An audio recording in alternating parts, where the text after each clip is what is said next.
O sea, en general, cuando una persona es hipertensa, por eso que el diagnóstico tiene que ser hecho con mucho cuidado, porque la hipertensión es para toda la vida, ¿sí? Pero controlable, ¿qué quiere decir? Que con mi tratamiento logro que el paciente no tenga complicaciones y eso lo que va a generar que tenga una calidad y una cantidad de vida adecuada. Ahora, ¿a partir de qué valor se considera hipertensión arterial? Y yo le estoy preguntando a ustedes, que van a levantar la mano desesperadamente o lo voy a señalar con el puntero láser. Entonces, la hipertensión arterial en mayores de 16 años se considera a partir de 150, 140, ¿alguien da más? ¿Ah?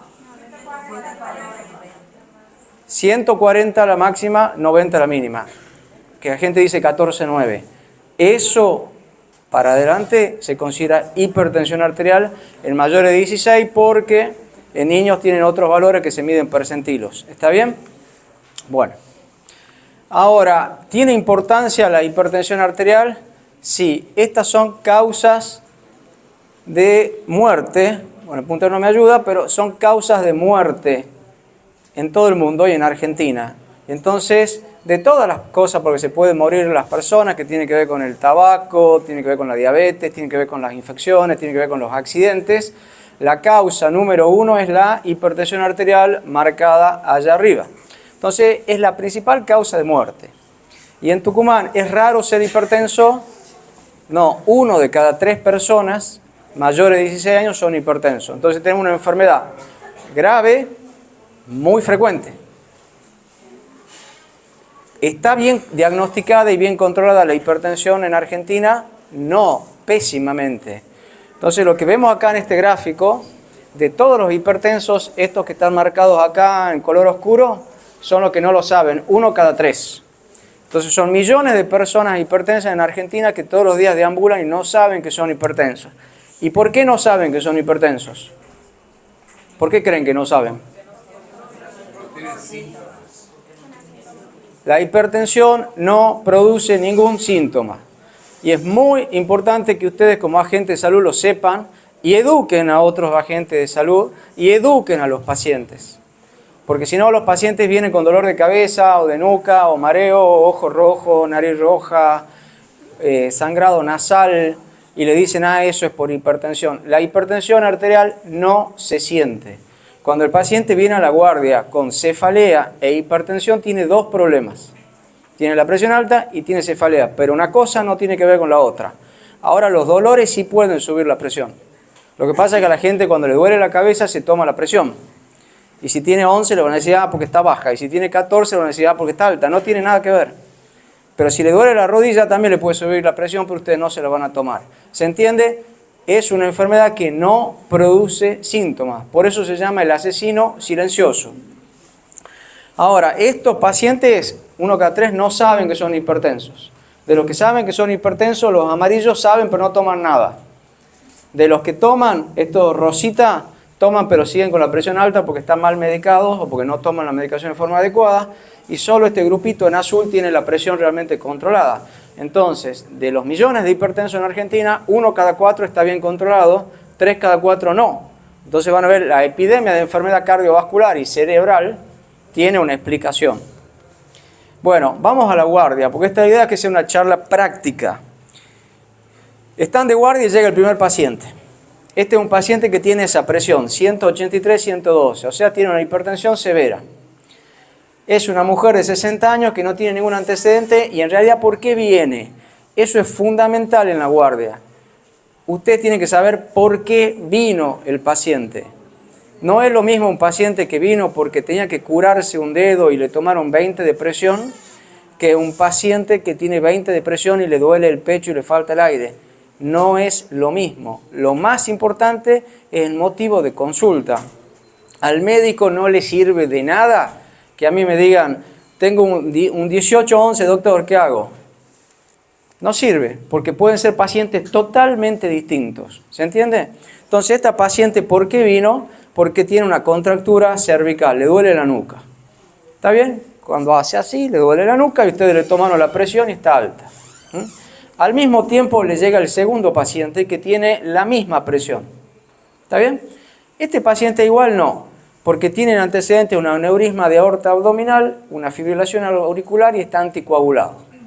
Y no siente nada, pero tiene esos antecedentes. Al mismo tiempo le llega el tercer paciente, que tiene la misma presión, pero consulta por una hemiplegia facio-brachiocrural derecha con afasia. Los tres la misma presión. Y al mismo tiempo le llega el cuarto paciente que tiene la misma presión.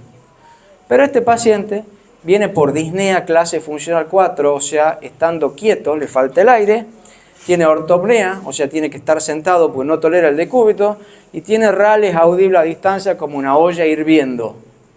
Los cuatro tienen la misma presión. ¿A ustedes les parece que si a ustedes, cuando tomen conducta a ustedes o tome conducta el médico, es lo mismo? Este es un 18-11, son todos 18-11, son todo lo mismo. No, entonces esto es fundamental. Lo único que tienen en común es el valor de presión arterial, pero lo que importa es el cuadro clínico. Entonces ustedes conocidas, crisis hipertensiva, urgencia hipertensiva, les suena, ¿verdad? El problema es que son definiciones muy confusas, porque crisis hipertensiva quiere decir elevación aguda de la presión. ¿Y cómo saben que fue aguda? Ustedes lo ven al paciente con 180. ¿Cómo saben que le acaba de subir y no tiene toda su vida 180?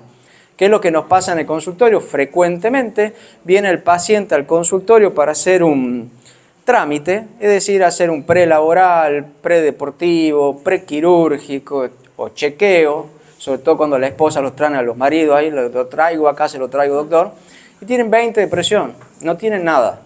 Es el mismo paciente que en la guardia va y tiene 20 de presión y ustedes corren. ¿Se entiende? La definición de elevación aguda es imposible. ¿Cómo van a saber que le acaba de subir la presión? Lo más probable es que sean hipertensos mal controlados. Y luego se separan de una clasificación muy vieja en dos grupos, urgencia y emergencia hipertensiva. Eso es un gran problema porque está mal. ¿Por qué? Porque ¿cómo se define urgencia hipertensiva? Aquel paciente que tengo 24 horas para bajarle la presión. ¿Pero por qué? Y lo fundamental, porque no tiene daño evolutivo de órgano blanco. ¿Qué quiere decir? No está haciendo un síndrome coronarial agudo, no está disecando la aorta, no tiene un ACV, no tiene un edema agudo de pulmón, y entonces no tiene riesgo inminente. Entonces ese paciente no hay que pincharlo, no necesita ningún tratamiento parenteral. Y la pregunta fundamental es entonces, ¿cuál es la urgencia? Y ese es un problema. Cuando llamamos a algo urgencia que no es urgente, hay cierto apuro innecesario en la guardia para ese paciente que tiene 20 de presión, corregirlo cuando no hace falta. El otro grupo de pacientes sería la emergencia hipertensiva, que es lo opuesto. Uno diría, no, a estos pacientes sí hay que bajarle la presión rápido porque sí tienen daño agudo evolutivo órgano blanco, o sea, sí tienen un riesgo inminente, sí necesitan una terapia o una coronaria, sí tenemos que hacer un acceso venoso, pero a todos los pacientes le tenemos que bajar la presión y no. ¿Por qué? Porque, por ejemplo, una paciente con un ACV, el descenso rápido de presión lo podemos empeorar. Entonces las definiciones son como un poco confusas. En general, ¿cómo lo podemos definir? Pacientes que tienen presión alta en serio en la guardia, más de 180, 110, aunque a veces puede, y esto quiero que entiendan, no llegar la presión ahí y el cuadro ser grave. Entonces, un paciente joven que consume cocaína puede estar haciendo un cuadro grave y no tener ese valor. Una embarazada que está haciendo una eclampsia, no hace falta que esté en 180, 110 para que sea una verdadera emergencia. ¿Se entiende? Entonces es un grupo bastante heterogéneo. Y lo importante es valorar la clínica mucho más que el valor de presión arterial. Esta diapo que les muestro, se ha hecho un nuevo consenso argentino de hipertensión arterial en el que tuve el gusto de participar en la coordinación del mismo, que está por publicarse este mes. Esto es nuevito, nuevito, nuevito. Y en el capítulo hipertensión en guardia, lo fundamental es lo que dice acá. Se deja de usar la palabra urgencia. No existe más la urgencia hipertensiva. ¿Se entiende? Entonces el paciente tiene dos grupos. El paciente tiene daño agudo evolutivo de órgano blanco, sí o no. ¿Qué sí? síndrome coronario agudo, insuficiencia cardíaca, edema de pulmón, ACV, eclampsia, disección de aorta, cuadros graves. ¿Tiene eso sí o no? Y si no, no es una urgencia, no existe más la palabra urgencia. Eso representa la gran mayoría de los pacientes que ustedes ven en la guardia. Más del 85% de los pacientes que vienen no tienen ninguna situación que lo ponga en riesgo. Y estos pacientes, como vamos a ver, probablemente sean tratamiento vía oral y ambulatorio y nada más. Bueno, ¿es raro que los hipertensos vayan a la guardia? Es rarísimo, ¿verdad? Nadie ve a un hipertenso en la guardia. Es uno de los motivos de consulta más comunes, ¿sí? Pero más o menos el 1% de los hipertensos que van a la guardia realmente tiene una situación de riesgo. ¿Quiénes van más? Los varones que las mujeres. ¿Por qué? Porque los varones tienen peor adherencia al tratamiento que las mujeres. Y en general son pacientes que vienen ya previamente con presiones mal controladas. ¿Hay desencadenantes que hagan que los pacientes terminen en la guardia? Sí. Ustedes los conocen. El estrés agudo, el paciente que viene del velorio, el paciente que viene con una crisis de pánico, una crisis de ansiedad. Eso es un desencadenante muy común que suba la presión y termine en una guardia. Otro desencadenante, que tomen corticoides, que tomen analgésicos. Los añosos toman muchos analgésicos automedicados, que hayan comido de todo, ¿sí? ¿Es importante preguntar esto? Sí, porque el tratamiento lo guiamos de acuerdo a eso. Si un paciente tiene una crisis de pánico y tiene la presión alta, ¿le damos algo para la presión o le damos algo para la crisis de pánico? Tratamos la crisis de pánico. Si el paciente tiene un cólico renal y está muerto de dolor, ni le tomen la presión, porque no me interesa. Calmen el dolor, probablemente la presión baje solo. ¿Se entiende? Bueno, ¿por qué van los pacientes a la guardia? Hay cosas que son como clásicas, ¿sí? Por ejemplo, la epíctasis, el mareo y la cefalea. Y van y tienen, lo primero que hacen, le toman la presión. Y lo primero que le dicen, es porque está la presión alta, le sangró la nariz, se salvó del ACV. ¿Estamos de acuerdo? Una historia de Netflix. O sea, es imposible que el sangrado nasal prevenga nada, ¿sí? Y el sangrado nasal, como les voy a mostrar, este es un estudio sobre personas con sangrado nasal, epíctasis, donde haciéndole holter de presión ven que los momentos de sangrado no tienen ninguna relación con la presión arterial. Entonces, si hay un sangrado nasal e hipertensión, hay que tratar el sangrado nasal, ¿sí? Pero no considerar que porque hizo un pico, otra mentira. La gente está sana y la arteria se pone loca y hace un pico mágico de presión y le sangra la nariz. Eso no ocurre así. Ahora, no hay asociación entre hipertensión y epíctasis. Cefalea. Estos son estudios con cefalea leve a moderada. No hay ninguna relación entre la cefalea y la hipertensión. Es decir, al paciente se hacía un holter de presión de 24 horas y escribía cuando le dolía la cabeza. Y no. Cuando le duele la cabeza no estaba alta, cuando estaba alta no le duele la cabeza, no hay una relación. Ahora, los dolores, cualquier dolor sí hace subir la presión. Cefalea intensa como migraña, ninguna relación con hipertensión arterial. También por esto van los pacientes o no. Motivo de consulta más común es dolor de nuca. Ninguna relación, habitualmente por contractura cervical. Al paciente le duele la cervical y aparte tiene la presión alta. ¿Y esto tiene algo que ver con la presión? La hemorragia conjuntival externa. ¿Qué opinan? ¿Quién cree que tiene algo que ver? Levante la mano. Bien, todos están aplazados. No, están todos aprobados. Pero ¿están vivos? ¿O por ahí le han dado de comer? Están hipoglucémicos todos. Esto se llama hemorragia conjuntival externa y no tiene ninguna relación con la presión arterial, no es por un pico de presión, no tiene nada que ver. Las complicaciones oculares de la hipertensión arterial se producen en la parte posterior del ojo y no se ven desde afuera, ¿sí? Bueno, entonces, si usted está en la guardia, hay una de las preguntas que deben decir, bueno, si hay que bajarle la presión a mi paciente o no, una cosa, ¿cuánto hay que bajarle la presión arterial? Y para eso tienen que saber algunas cosas de cómo funciona. Esto se llama curva de autorregulación cerebral. ¿Qué quiere decir? El cerebro, que es un órgano muy noble, puede tolerar una variación importante de valores de presión arterial sin que se produzca, por un lado, lo que sería hiperflujo si está muy alta y por otro lado isquemia si está muy baja. Entonces, en azul es así los valores de presión que tolera un normotenso, pero el hipertenso lo tiene desplazado hacia la derecha, es la línea rosa. ¿Qué quiere decir eso? Que los hipertensos toleran muy bien los valores altos sin hiperflujo. Pero si yo le bajo la presión al hipertenso y se lo bajo rápido, toleran muy mal el descenso de presión y pueden hacer isquemia cerebral. ¿Se entienden? Entonces, cuando ese paciente que hace 1000 años viene con 20 de presión y ustedes lo quieren poner en 11, probablemente le produzcan isquemia cerebral, o sea, lo empeoren al paciente. ¿Y qué rango, esto es muy importante, de descenso de presión puedo hacer en forma segura? Hasta un 20-25% de la presión media al ingreso. O sea, si el paciente llegó con 200 de presión, yo puedo bajar hasta 160 y hasta ahí va a ser seguro. Pero si al paciente que llegó en 2, me dicen, llegó en 20, está en 16, pero le damos el doble para llevarlo en 11. A ese paciente no le están haciendo ningún beneficio, lo están produciendo isquemia, lo están dañando. ¿Se entiende?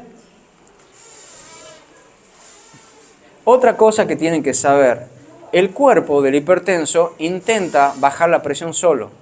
Uno de los mecanismos se llama natriuresis por presión. ¿Qué quiere decir eso? Sube la presión, el riñón empieza a perder sodio.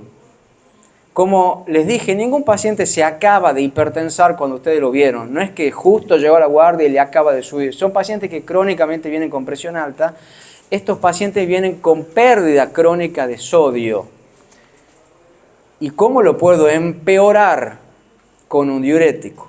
¿Y qué es lo que hacen en la guardia? Le dan diurético. Y muchas veces, particularmente si el diurético es una furosemida, un diurético de acción potente. ¿Por qué lo empeoro? Porque cuando yo le hago ese diurético, el cuerpo interpreta que estoy deshidratado. ¿Y qué hace? Activa un sistema que se llama renina-angiotensina-aldosterona, que ¿qué hace? Sube la presión. Entonces al paciente yo le doy el diurético, le bajo la presión, se va a la casa y le sube la presión. ¿Se entienden?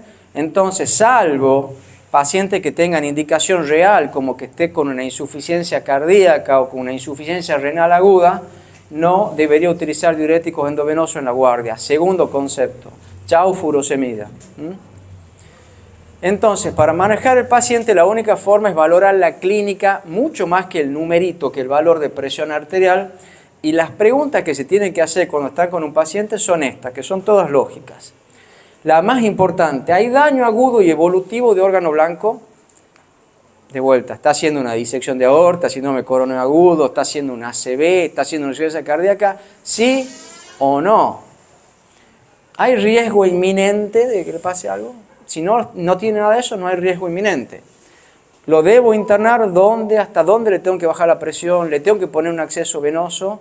Todas esas cosas vamos a hablar ahora. Esta es la clasificación fundamental que tienen que tener en la cabeza. La pregunta, daño agudo, lo voy a repetir hasta el cansancio, y evolutivo de órgano blanco, ¿sí o no? ¿Está bien?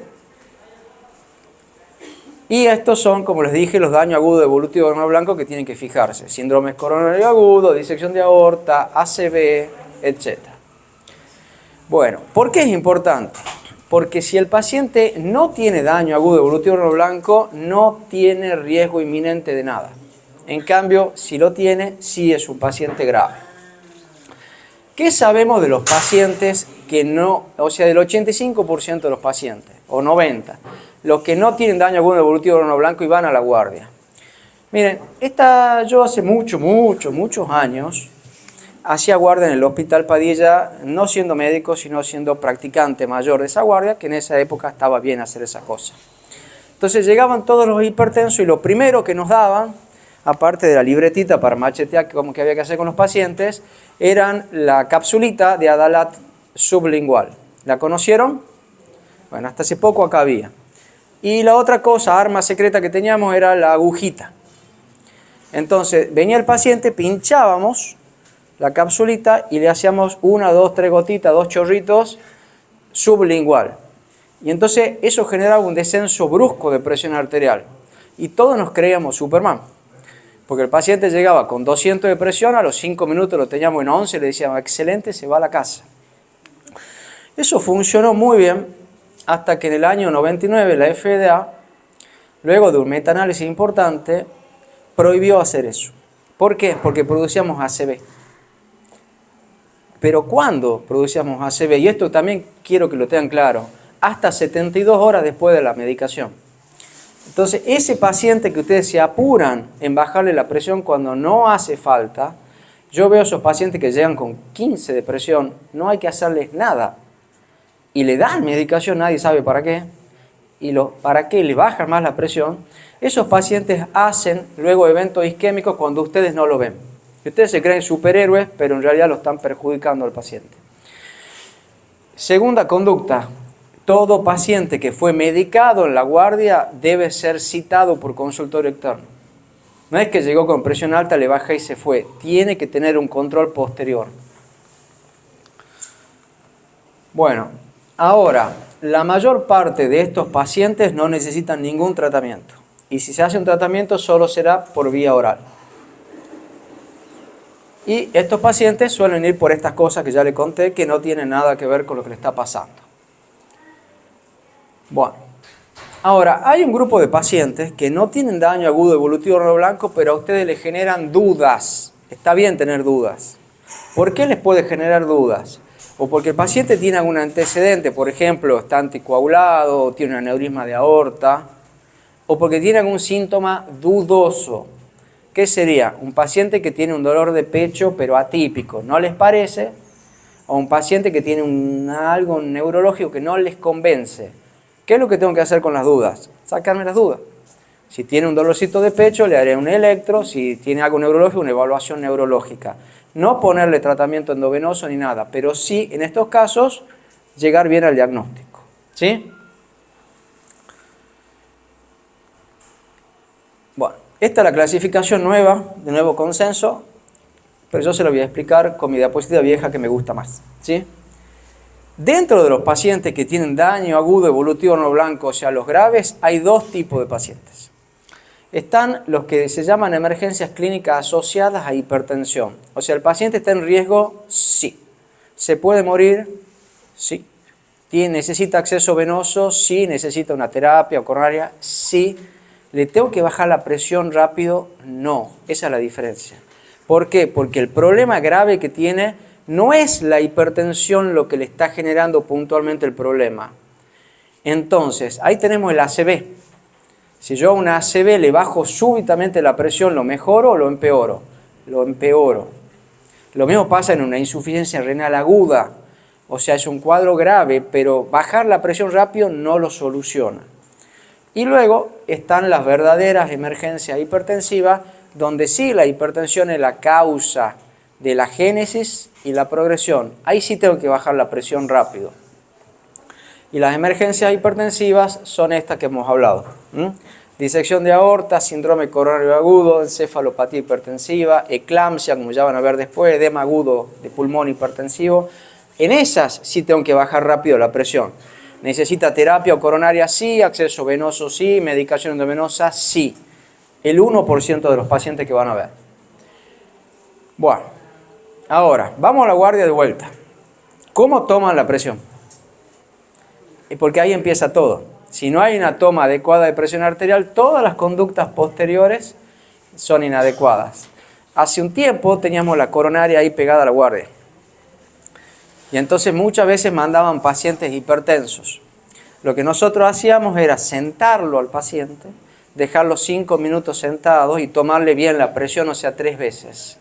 Y parecía que la puerta de la coronaria era hipotensora, porque los 180 de golpe eran 140. ¿Se entiende la diferencia? Si no toman bien la presión no sirve.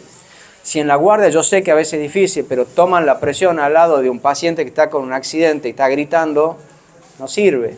Tienen que tratar que la toma de presión sea lo más correcta posible.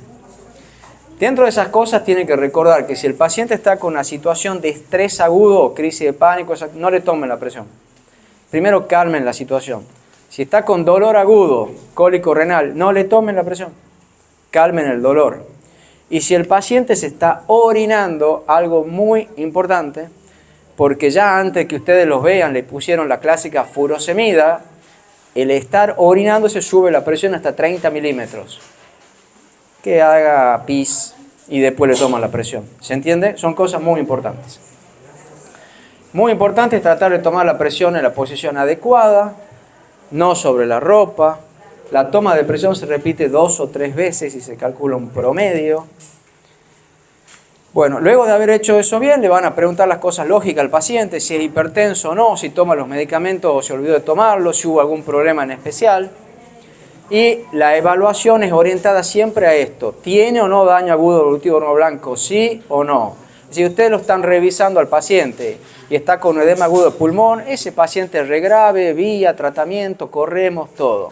Al lado tienen un paciente que le duele la nuca y tiene la presión más alta que el otro. ¿Cuál es la urgencia? Ninguna. Los métodos complementarios solamente se hacen de acuerdo a la necesidad. O sea, si le duele el pecho, un electro, si no, no. Si le falta el aire, bueno, una radiografía, depende, está bien, pero solo de acuerdo a la necesidad. Ahora bien, luego de haber hecho toda la evaluación, la conclusión que van a sacar es la que venimos hablando. Un grupo tiene daño agudo evolutivo horno blanco en rojo, necesitan internarse, hacer acceso venoso y tratamiento endovenoso, y la gran mayoría no necesita nada de eso. ¿Cómo los tratamos? Primera medida de descenso de presión, y muy importante, en la gran mayoría de los pacientes es el reposo. Yo sé que a veces no se puede en la guardia, pero a veces sí. Entonces, si yo tengo un lugar donde el paciente no esté con un baleado al lado, obviamente, y se pueda simplemente recostar 30 minutos, baja la presión en un grupo muy importante de pacientes sin que le hayan hecho nada. Si no pueden hacer reposo, por logística, saltean eso. Si pueden hacer reposo y no baja la presión, ¿cuánto tiene que bajar la presión? Un 20%. Recordemos, el que entró con 200, con 160 ya está. Entonces, la idea sería hacer un tratamiento por vía oral. Un fármaco por vía oral. No el triple esquema que le pongo no sé cuántas cosas. Con un fármaco con vía oral suele alcanzar. ¿Cuánto tiempo tengo que esperar que actúe el fármaco? Nunca menos de 60 minutos, porque ni siquiera empezó. O sea, a veces he recibido interconsulta porque a los 20 minutos de la medicación no le baja la presión y si está en el estómago. ¿Se entiende? Y el tiempo completo para esperar un fármaco son 2 horas. Esto que yo les digo está probado, que de verdad funciona. Este es un estudio que se hizo en Argentina, el estudio REACE, en el que hicieron lo que yo les vengo contando. Los pacientes que estaban graves, los daños evolutivos, bueno, eso no entraron al estudio, directamente se internaron y etcétera, etcétera. Pero los que no tenían eso, que son los mayores pacientes, sí. ¿Y qué le hicieron? Reposo 30 minutos, a los que le bajaba un 20% se iban a la casa y a los que no, le daban un fármaco por vía oral. Y lo controlaban hasta 2 horas. ¿Qué fármacos? Amlodipina, perindopril, que como si fuera enalapril, o la betalol como si fuera cualquier beta bloqueante. Esos son los fármacos que usaron, pero no los 3 juntos, un fármaco. ¿Sí? Bueno, ahora bien, 1 de cada 3 le bajó la presión acostándose. 1 de cada 3, no le dieron ni una pastilla. Lo acostaron 30 minutos, le bajó la presión y se fue. A los que no, con la primer fármaco, a las 2 horas, que es el tiempo que hay que esperar, al 80% ya había normalizado. Y en el caso que no, se le ofrece otro fármaco. ¿Está bien? Bueno, ¿se acuerdan que empezamos con los 4 pacientes en la guardia? Ahí están en la guardia. ¿Y ahora qué hacemos? Ahora saben un montón, ¿verdad? Primer paciente, les recuerdo, todos tenían la presión muy alta. El primer paciente entró con una contractura cervical. Tenía la presión alta y es hipertenso y toma en forma irregular enalapril cada 24 horas. Bien. ¿Qué hacemos? ¿Una furosemida? Este paciente, ¿cuál es la primera pregunta que nos tenemos que hacer? A ver si... Bueno, pero nosotros, la primera pregunta. El motivo de la consulta es que le duele la nuca. Ahora, cuando veo un paciente lo divido en 2 grupos, ¿se acuerdan? ¿Y qué divide las aguas? Si tiene o no... Qué lindo, muy bien. Daño agudo evolutivo en lo blanco. ¿Tiene algún daño agudo evolutivo en lo blanco? O sea, ¿está haciendo un ACV, un infarto, le falta el aire, una eclampsia, algo? No. ¿Tiene un riesgo inminente? ¿Es una urgencia? Nunca más usamos la palabra urgencia, ¿verdad? Perfecto. ¿Se está por morir? ¿Le tengo que pinchar? No. Entonces, ¿qué medidas le harían? Si hay dónde, que se acueste media hora. Y a la 1K3 le baja. Y si no le baja, ¿qué le daríamos? Un fármaco vía oral. Y yo le agregaría que le daría algo para el dolor porque le duele la nuca, porque la verdad que vino por un dolor de nuca. ¿Sí? Y cuando se va, ¿qué le diríamos? Que no venga nunca más. A la guardia no venga más. ¿Ah? Al consultorio. ¿Y qué podemos hacer? Le podemos ir diciendo que el enalapril se toma cada 12 horas. O sea, ustedes siempre eduquen al paciente. ¿Está bien? El enalapril se toma cada 12 horas. Para empezar, tómelo así y vaya a control. Y muy importante que le digan, eso que tiene usted no tiene nada que ver con el valor de presión que yo tomo. No crea que a usted le avisa porque usted es mágica. ¿Está bien? Bien. Tenemos el segundo paciente. La misma presión. Y este paciente tiene un aneurisma de aorta abdominal, una fibrilación auricular y está anticoagulado. ¿Cómo se maneja? ¿Tiene algún riesgo inminente? ¿Tiene algún síntoma, algo que lo oriente a algo? Porque él está asintomático. Es el mismo paciente. La pregunta es, ¿tiene daño agudo evolutivo de órgano blanco, sí o no? No, no tiene nada nuevo. Tiene antecedentes. Entonces, si tienen alguna duda, porque por ejemplo tiene el aneurisma de aorta abdominal y le duele el abdomen, tiene una fibrilación auricular y está disneico, entonces ahí hacen los estudios que consideren necesarios. Si no, es el mismo paciente. El tratamiento es reposo y vía oral. ¿Está bien? Tercer paciente, misma presión. Pero este paciente tiene una hemiplegia facio-brachiocurval derecha con afasia. Furosemida, ¿o no? ¿Qué tiene este paciente clínicamente? ¿Tiene daño agudo evolutivo de órgano blanco? Sí. ¿Y cuál es el daño que tiene agudo? ¿Qué es lo que le está pasando? Dígalo fuerte. Un ACV en el cerebro, perfecto. Entonces, esto es un accidente cerebrovascular. ¿Los accidentes cerebrovasculares requieren acceso venoso? Sí. ¿Hay que internarlo en una terapia probablemente? Sí. ¿Es grave? ¿Se puede morir? Sí. ¿Le tengo que bajar rápido la presión? No. Excelente. ¿Ah? ¿Por qué? Porque no es una verdadera emergencia hipertensiva, es una emergencia clínica que aparte tiene la presión alta. ¿Bien? Y el último paciente es este paciente que tiene disnea de reposo, ortopnea, rales como una pava hirviendo. ¿Qué será eso?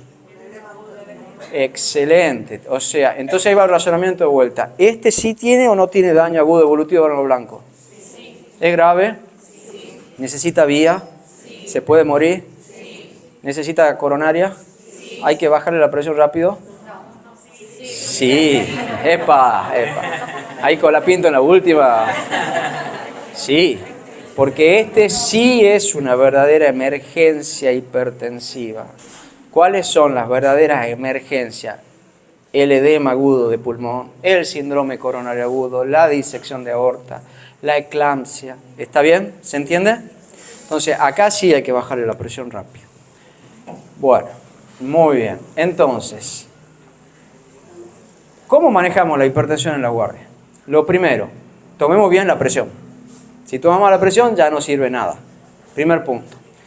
Segundo, evaluación clínica del paciente. ¿Tiene daño agudo evolutivo, sí o no? ¿Qué es lo que le pasa al paciente? Y ahí lo estratifico de acuerdo a su riesgo y lo trato de acuerdo a lo que corresponde. Y no me puedo ir sin charlar 2 minutos sobre mitos.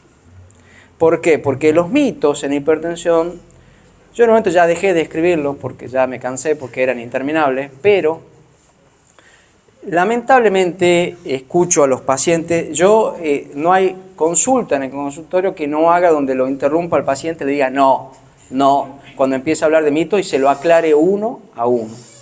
Pero los pacientes todavía, lamentablemente, me vienen a decir, fui a la guardia, me dolía la nuca cuando hacía así, porque tengo artrosis.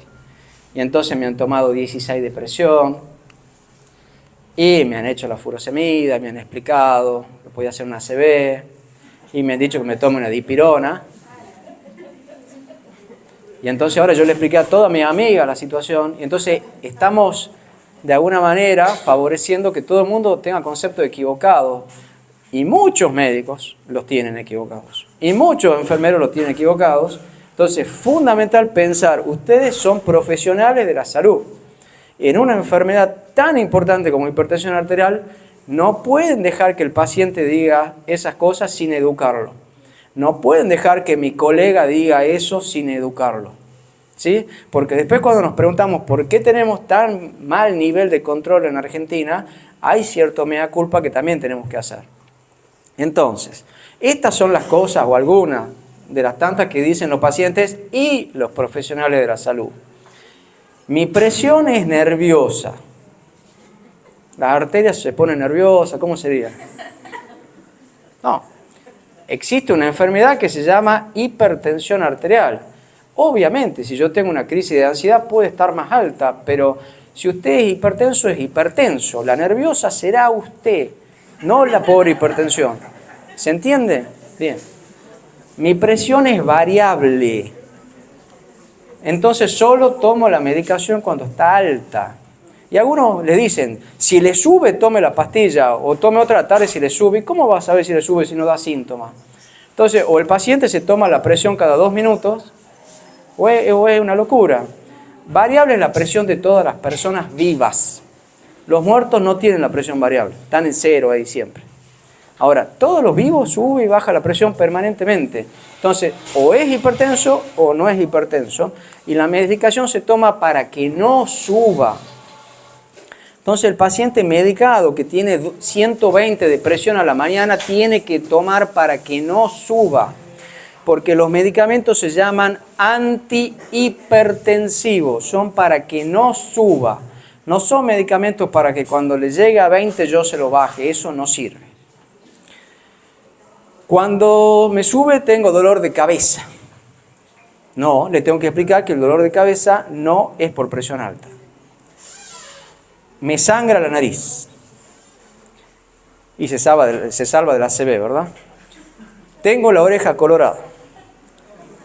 Tengo roja la conjuntiva. Y esto lamentablemente está pasando en las guardias. Tome Novalgina, señora. La dipirona no es un antihipertensivo. Si le baja la presión es por un efecto placebo. Si yo le doy un vaso de agua y le digo que eso le baja la presión, a un grupo importante de pacientes le baja la presión. Se llama efecto placebo. La dipirona tiene efectos colaterales.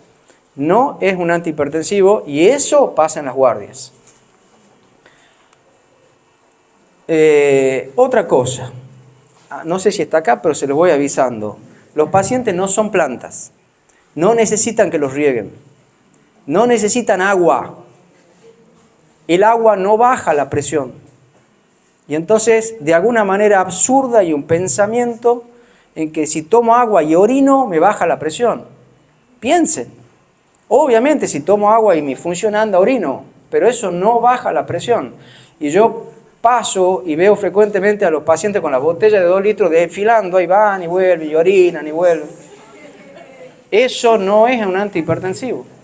Si está deshidratado el paciente, bueno, no sé, si tuvo un golpe de calor, probablemente tenga la presión baja, no alta, porque la deshidratación produce hipotensión, pero si está deshidratado, bueno, pero si no, no tiene sentido. Tomo la medicación hasta que se termina la caja. ¿Se cura la hipertensión? Y bueno, entonces tampoco. Ajo para la presión. No, y es bastante desagradable. Jugo de pomelo. No. Me tengo que tomar la presión todos los días. ¿Eso es correcto? Señor, ahora vaya, tómese todos los días, a la mañana, a la siesta, a la tarde. ¿Para qué? Tampoco, genera estrés nada más. Bueno, esto ya lo dije, solo tomo la medicación si mi presión está alta. La medicación de mi vecino me hace bien. No, porque cada paciente tiene un esquema totalmente distinto y lo que uno hace bien al otro lo puede matar. Si tomo la medicación, ¿puedo comer con sal? No, porque el bajar el sodio hace que la medicación actúe mejor. Las dos cosas van de la mano. ¿Sí? ¿Se trata con aspirineta? ¿Baja la presión con aspirineta? No, no.